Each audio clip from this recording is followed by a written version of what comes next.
Thanks so much for tuning into Sims Workshop. Hope you're having a wonderful day. So today we're going to be talking about This Woven Kingdom by Tahereh Mafi. This is the same author who has done the critically acclaimed and TikTok sensation series, Shatter Me. Have I read Shatter Me? No, I have not. Have I only heard good things about it? Yes, I have, including from a couple of my coworkers who read it. I mean, one of them, she just blew through it. I mean, she was hooked. So now I need to read it. Especially because I really did like This Woven Kingdom. This Woven Kingdom, it follows two main characters, so it is a split POV novel, Alize and Cameron. So Cameron is the prince to this kingdom.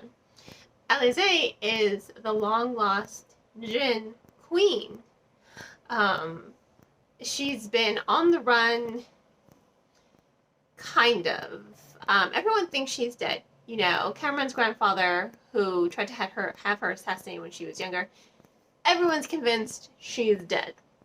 However, she's not. She just wants to live alone. She just wants to live in peace. She just wants to live, basically. For me, I think what was really integral in my enjoyment of the story was the characterization. I mean, that was key for me here.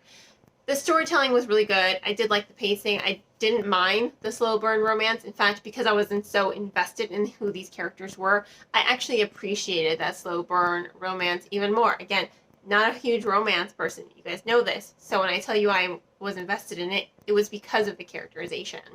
You know, Alize, she just has such a presence on the page. I loved her characterization. She has such grace and strength and compassion, and she's kind and she's thoughtful. I love her. This is the woman who has the strength of 10 men because she is a Jinn, you know, and fire cannot hurt her because she has ice running through her veins. This ice is apparently supposed to symbolize the hardships of what it means to rule, and if she can withstand the ice in her blood, she can rule her people properly. That's what the myth is, anyway, for her people. She's constantly tormented. You know, this is a girl, she lives as a servant, and she's constantly tormented by, excuse me, by the devil, Iblis, who was the downfall of the Jinn Empire.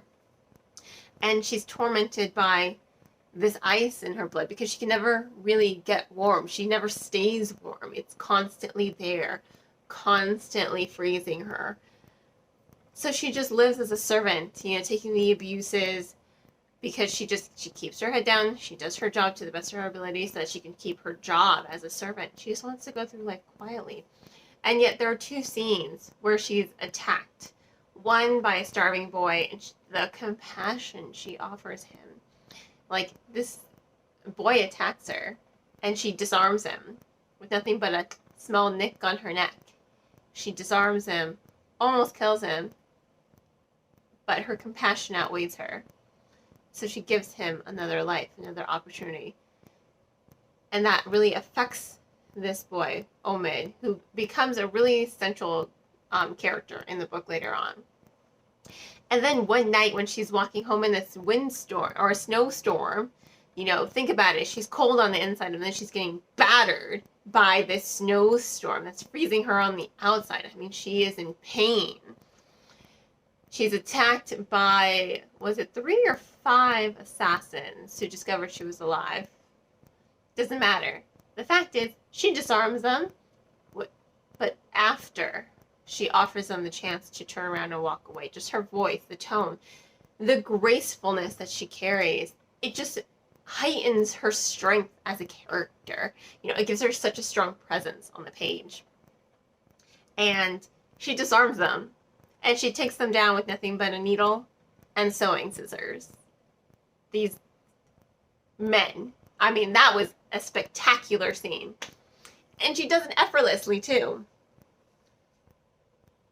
She is the driving force of this novel. Cameron's there, too. You know, he is a good character. He is a good complement to her. You know, he's very stoic, very perceptive, very serious, very, I guess, also pessimistic, you could say.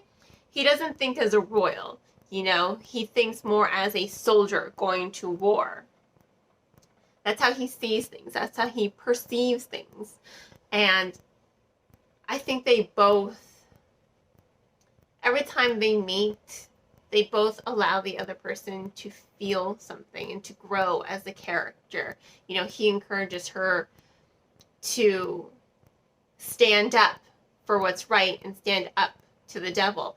And she encourages him to open up and allow compassion, to be compassionate, and to not see it as a weakness. You know, he sees it, God, I don't know if I can put it into words, like I'm trying, like I'm struggling. It's just very good, you know?